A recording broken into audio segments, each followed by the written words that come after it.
My name is Norma McLean, and I'm 34 years old.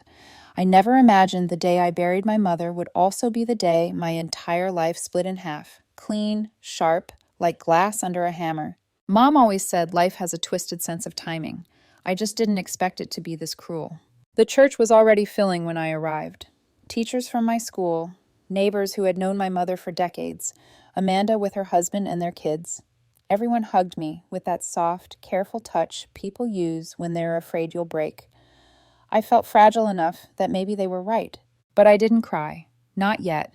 My body was still running on the last fumes of sleepless nights, hospital monitors, and the hollow routine of preparing a funeral for the only person in this world who had never betrayed me. As people settled into the pews, I scanned the room for one person. Jeremy, my boyfriend of 3.5 years. The man I had lived with. The man who used to tell me my laugh was his favorite sound, before he decided there were more valuable things to chase. He wasn't there yet, of course. He arrived halfway through the first hymn, sliding into the back row in a tailored charcoal suit that probably cost more than my entire wardrobe. He didn't come up to me. He didn't hug me. He didn't even look my way. My heart squeezed, but I swallowed it. Today was about Mom, not him. The pastor spoke. Amanda read a poem through tears. Then it was my turn. I stood at the front, the podium cold beneath my fingers. The sanctuary seemed to hold its breath as I adjusted the microphone. My mother, I began, was the strongest woman I've ever known. She worked 2 jobs for years, secretary during the day, cleaning offices at night, so my sister and I could grow up never feeling how heavy the world can really be. My voice wavered. I pushed through. She taught me kindness, taught me how to be soft without being weak. She taught me loyalty, real loyalty, the kind that doesn't change depending on who's watching or who's whispering. A subtle ripple moved through the pews. I didn't look at the back row. I didn't need to. I could feel Jeremy shifting. I was only 5 minutes in when I saw movement. Jeremy stood up, straightened his jacket, and walked out. Mid-eulogy, the entire church turned to watch him leave. Some faces showed shock, others disgust.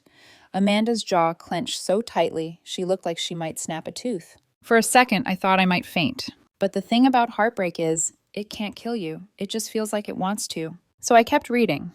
I spoke about Mom's quiet humor, her love for holiday dinners, the way she'd hum while washing dishes. I thanked everyone for coming. I made it through her favorite verse. But something inside me cracked. At the burial site, the sky darkened. A weak drizzle started gathering in my hair like cold fingertips. I stood beside Mom's coffin, watching as the earth swallowed what remained of her physical form.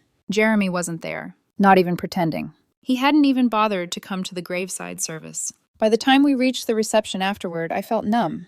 My body moved through the motions, greeting, thanking, hugging, but my mind was stuck in that empty seat at the back of the church.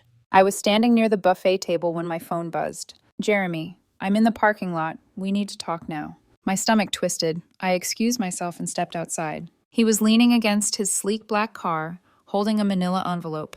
Annoyed, impatient. Like my grief was a traffic jam he had to sit through. Sorry to interrupt your day, he said, dripping sarcasm, but I need you to sign these. He shoved the envelope toward me. Inside were separation papers. A full agreement already drafted by his lawyer, asset lists, timelines, signatures highlighted in yellow. You couldn't wait? My voice came out small, fragile. Jeremy, my mom... It's better to get everything out now, he cut in. Clear the air. No more pretending. We both know this relationship hasn't been working. My fingers tightened around the papers. The print swam. Today? Of all days? You're emotional anyway, he said with a shrug. Might as well deal with everything at once. Everything inside me went silent. Not angry, not tearful, just empty. I lifted my eyes to his. Who is she? Jeremy blinked. What? The woman you've been seeing. What's her name? His jaw twitched. Tiffany, he finally muttered. It's not a big deal. Not a big deal. 8 months of late-night work calls, expensive dinners, charged to our joint card, and unfamiliar perfumes on his shirts. Not a big deal. My mother dying, inconvenient. My heart breaking.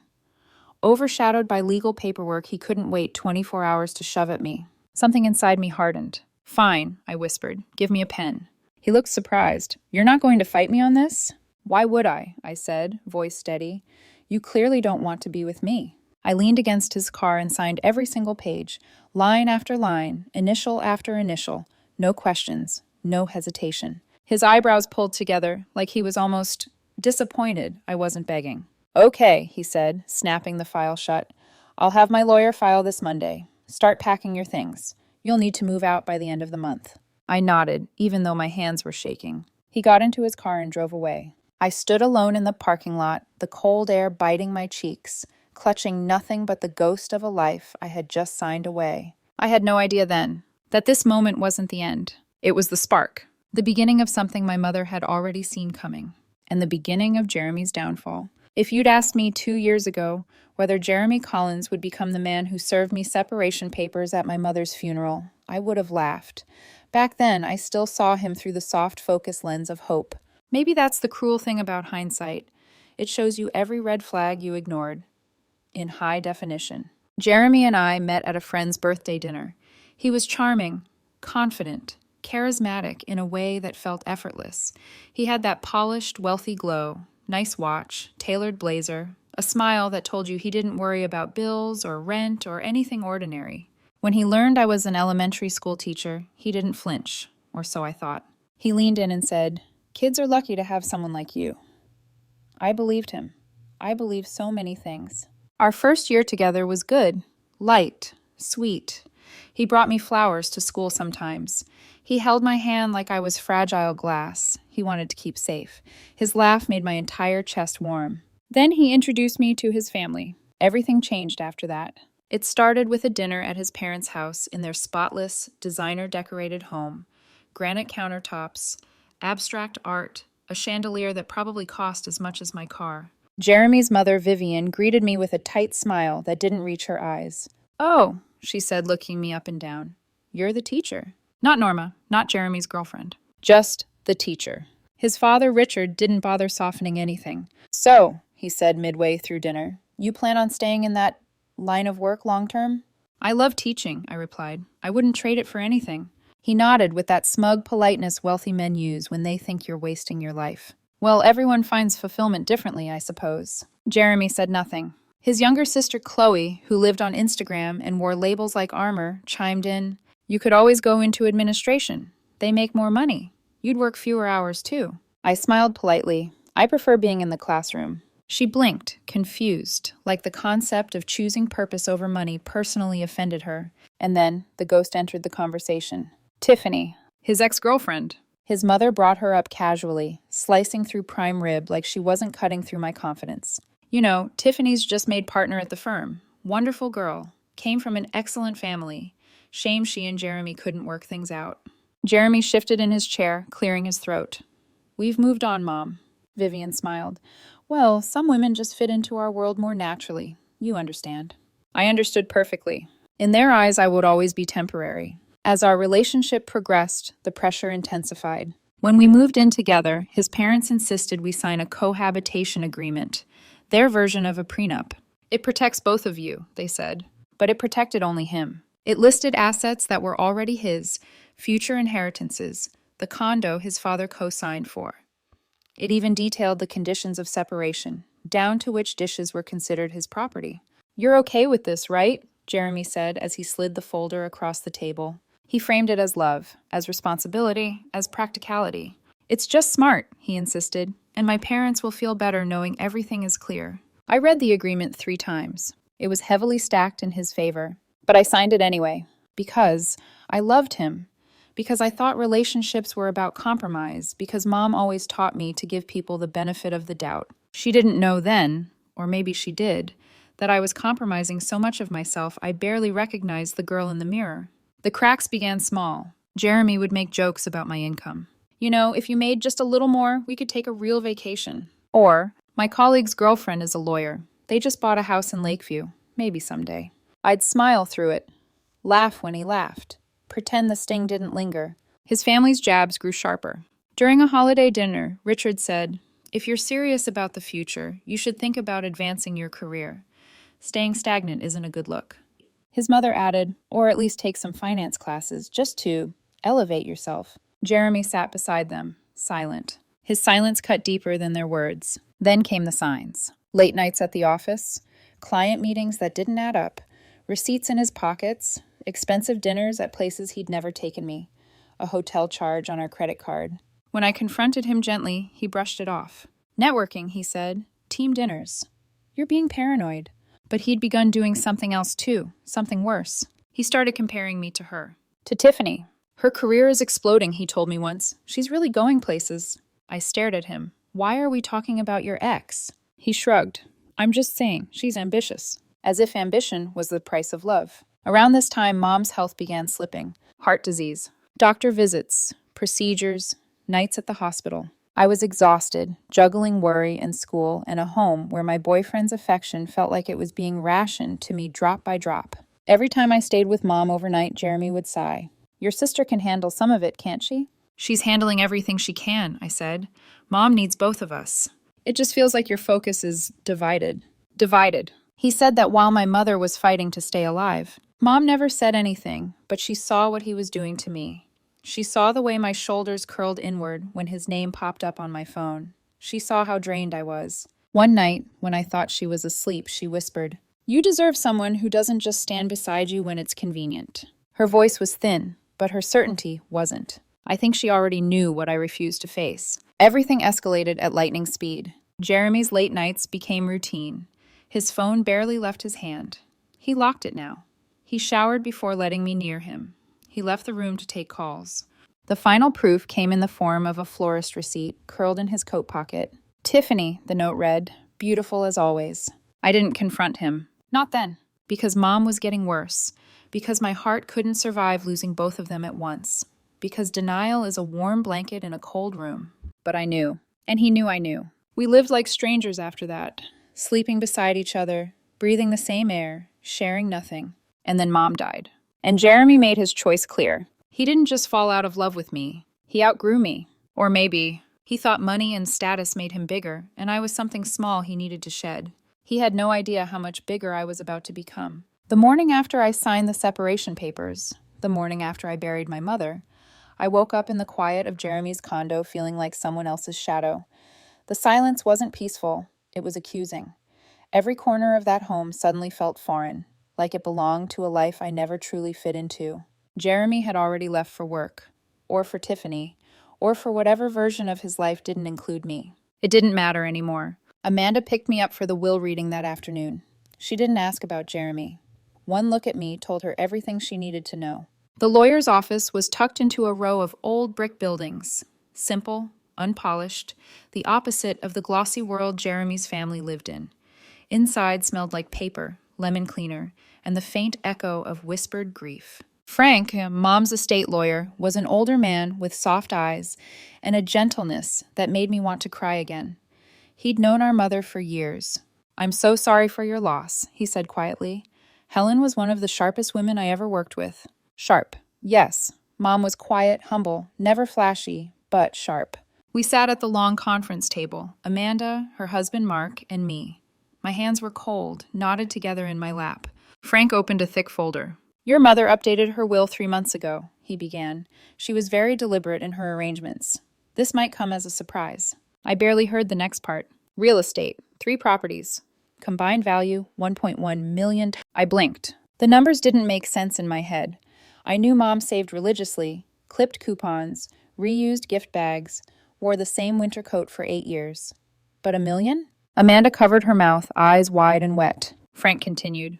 Additionally, Helen had investment accounts, mutual funds, tech stocks, bonds, some cryptocurrency she purchased years ago. His tone was calm, clinical. I felt like I was floating. The combined value of these accounts is approximately $2.7 million. This will also be split equally between you both. My fingers trembled. Amanda reached for my hand. Norma, oh my God. Frank wasn't finished. There are also several bank accounts totaling approximately $400,000 and a life insurance policy valued at $500,000. I felt lightheaded. My mother, the woman who apologized for buying branded cereal, had quietly built an empire. Altogether, Frank said gently, your mother's estate is valued at about $4.7 million. After taxes and fees, each of you will receive roughly $2.1 million. The air left my lungs. 2.1 million. My mother had left me the kind of safety she never had. The kind of security Jeremy worshipped in other people, but never thought I'd possess. Frank's voice softened. There's more. He pulled out a sealed envelope with my name written in Mom's delicate handwriting. It broke me, completely. I took it with shaking hands and opened it slowly. My dearest Norma, if you're reading this, I'm gone, and I'm sorry. But I need you to know something clearly. I saw everything. I saw how exhausted you were. I saw how he made you feel small. I saw you shrinking your dreams so he could feel taller. And sweetheart, that is not love. That is a cage. A sob escaped me. Frank pretended not to notice. I don't know exactly what Jeremy has done, but I know the look in your eyes when you're hurting. And I know what a woman in love is willing to ignore. I couldn't protect your heart from breaking, but I could protect your future. Every asset I have is structured so it belongs to you alone. No one, not a partner, not a judge, can claim a single dollar. I made sure of it. You are free now, my love. Free to build a life that doesn't require you to apologize for who you are. Be bold, be loud, be yourself, and don't ever shrink again. All my love. Always. Mom. There are moments when your heart breaks and heals at the same time. That letter was one of them. I cried into my palms while Amanda held me, both of us shaking from the weight of love and grief colliding all at once. When I finally looked up, Frank cleared his throat softly. There's one more thing Mrs. McLean left. He slid another envelope across the table, this one with Jeremy's name on it. In her instructions, she requested this be given to him after your separation becomes final. I stared at the envelope. Mom had known. She'd seen the cracks long before I admitted them. And she had prepared for this moment. For me, the rest of the meeting passed in a haze. Paperwork, signatures, timelines, everything methodical and slow, like the world was giving me space to catch up. When Amanda drove me home, she hesitated before pulling into the driveway. What are you going to do? She asked softly. The question should have broken me, but instead I felt something warm begin to rise in my chest. A tiny flame, barely there, but real. I'm going to leave, I whispered, and I'm going to give Jeremy that letter. Amanda nodded, a fierce look in her eyes. And then? I stared at the condo, at the windows where Jeremy and I once planned a future he clearly didn't want with me. And then, I said, I start over. But I had no idea then, not truly, just how spectacularly everything was about to turn. For both of us, leaving Jeremy's condo wasn't as dramatic as I once imagined it would be. There was no screaming, no slamming doors, no explosive confrontation. Just me, quietly folding my clothes into boxes while the late afternoon light hit the walls of a home that had never really been mine. I left the furniture, the decorations, the kitchenware, anything that felt tied to his world. I didn't want souvenirs from a life where I'd been treated like a placeholder. I packed only what belonged to me. My books, my clothes, my laptop, the quilt Mom made me when I went to college. And Mom's letters, both of them. The one she'd written to me and the other addressed to Jeremy. The one that would change everything. For the next 2 weeks, Jeremy texted me constantly, but not about us. Not asking how I was coping with the grief. Not apologizing for the funeral stunt. Not repentant. No. His messages were purely transactional. Jeremy, have you packed? Jeremy, I need you out by the 28th, remember? Jeremy, Tiffany wants to start renovating ASAP. Jeremy, this is taking too long.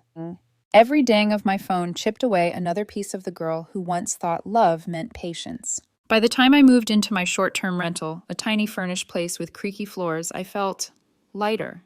Raw, but lighter. Amanda helped me carry boxes up the narrow stairs. When we finished, she leaned her shoulder against mine. He's going to regret everything, she murmured. I didn't reply then. I didn't have to. The day the separation officially finalized, my lawyer emailed me the confirmation. I stared at the notification for a long time. It was done. I was no longer legally tied to the man who served me papers at my mother's funeral. I took a deep breath and picked up the envelope with Jeremy's name. Mom's handwriting was steady and neat, beautiful in a way that made my heart ache. I drove to the condo. Jeremy's car was in the garage, and I could hear music inside, something upbeat, something expensive sounding. I knocked. He opened the door, wearing a fitted navy shirt, looking like he'd just finished getting ready for a date.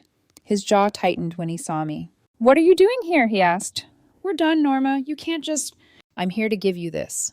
I held the envelope out. He frowned, annoyed and curious, tearing it open immediately. I turned away, taking a few steps back, because I wanted to hear it.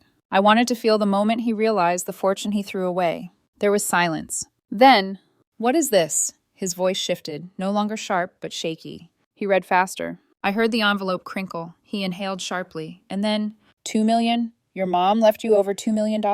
No, wait, more than that? This can't be real." I turned back toward him. "It's real. But your mom, she didn't have how—" "She planned her entire life," I said softly. "She saved. She invested. She worked harder than anyone you've ever met." He looked at the letter again, eyes wide, disbelief flattening his features. Then desperation crept in.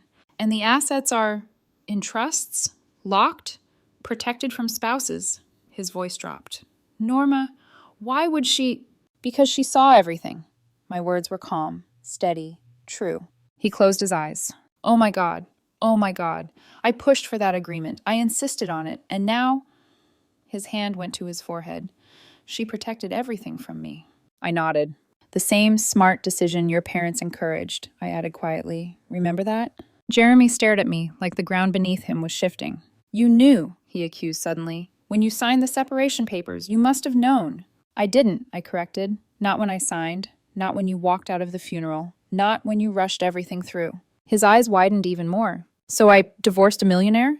I didn't flinch. "No, Jeremy. You left someone who never needed your money to begin with. You just didn't know it." His Adam's apple bobbed. I could almost see the reality sinking in. He had rushed the separation to prevent me from touching his assets. Instead, he cut himself off from mine. And Tiffany, his perfect, ambitious mistress, was about to learn he no longer had a wealthy girlfriend. He stepped toward me, voice breaking. "Norma, listen. I made mistakes. I know that. But we can work this out. We were good together before everything got stressful, before I stopped fitting the image you wanted." "That's not fair," he whispered. "It's honest," I corrected. He reached for my arm. I stepped back. "Please," he said, voice cracking for the first time since I'd known him. "We can start over. You have money now. We can build something." There it was. Not "I miss you," not "I'm sorry I hurt you," not "I'm ashamed of how I treated you." Just, "You have money now." I shook my head. "You left me long before I left you," I said softly. "You just finally put it on paper." His face twisted, anger fighting with panic. "It's not fair," he snapped suddenly. "I supported you for years. You insulted my career. You cheated for 8 months. You walked out of my mother's funeral." He froze. "You can't expect me to pretend none of that happened," I added. Jeremy's voice dropped to a whisper. "She said in the letter that I never deserved you." I swallowed hard. She was right.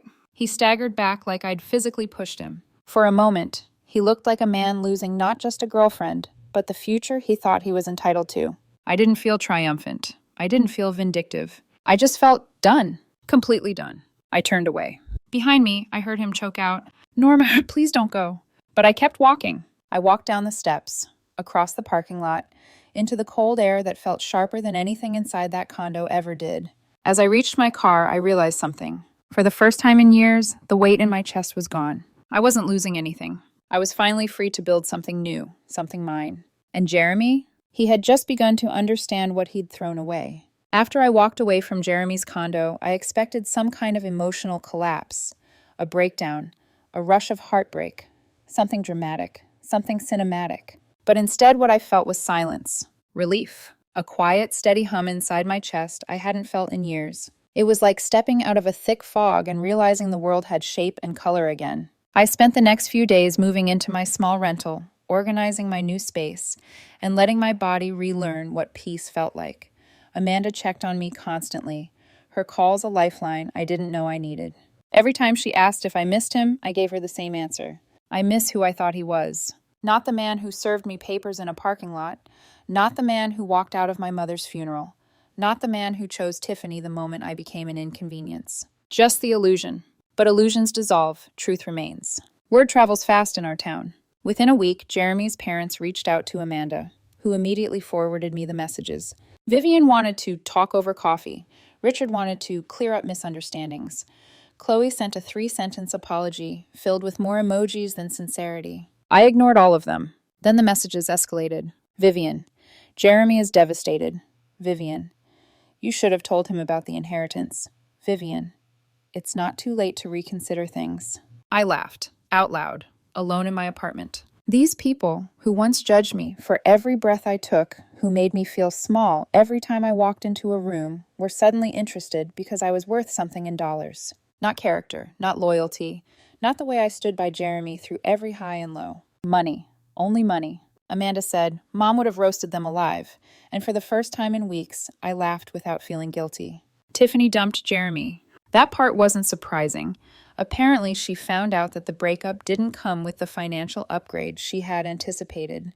According to a friend of a friend, Tiffany left him with the same icy precision he once used on me. He tried to save face online, posting motivational quotes about growth and evolving past mistakes. But everyone in his circle already knew the truth. Gossip blooms fastest in wealthy communities. People whispered, colleagues talked, clients murmured about his poor form at the funeral. Jeremy had always been obsessed with maintaining an image. Now that image had fractures he couldn't smooth over. Funny how karma doesn't need invitations. A week later, I received an unexpected visit. It was late afternoon at the small tutoring center I'd begun volunteering at, a quiet place with mismatched chairs, faded posters, and children who made me believe in magic again. I was packing up worksheets when the door opened and Jeremy stepped inside. He looked smaller. Not physically, but in presence. His confidence was replaced with hesitation. Norma, he said quietly. I didn't move. What are you doing here? I'm not here to ask for money, he said quickly. I swear, and I'm not here to get you back. I know that's not happening. He exhaled shakily. I'm just here to apologize.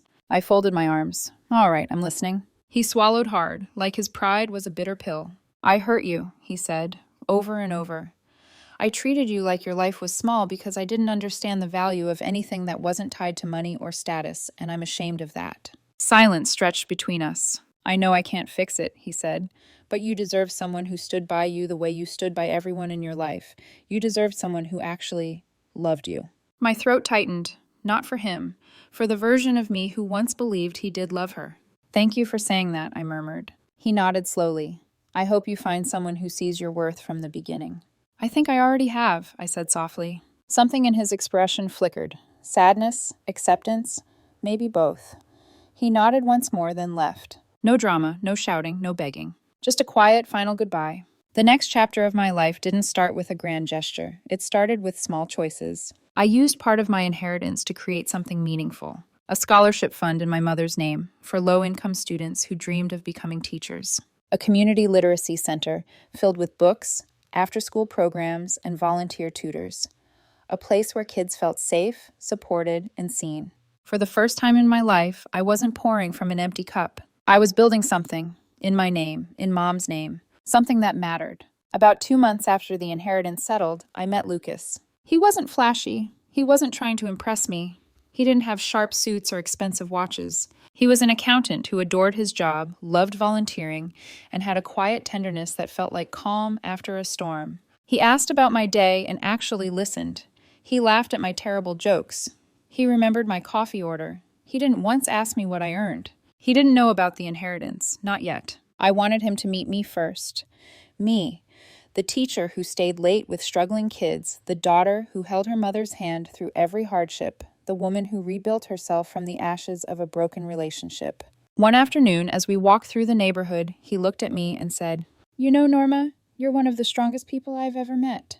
And my heart didn't twist with fear. It opened. A few weeks later, I visited Mom's grave. I brought her favorite flowers, white stargazer lilies, and sat on the cool stone bench nearby. Mom, I whispered, you were right about everything. I told her about Jeremy's letter, about the tutoring center, about Lucas, about how I finally felt like myself again. I'm okay, I said softly. Better than okay. The wind moved gently through the trees, brushing my cheek like a mother's hand. And for the first time in a long, long time, I believed it.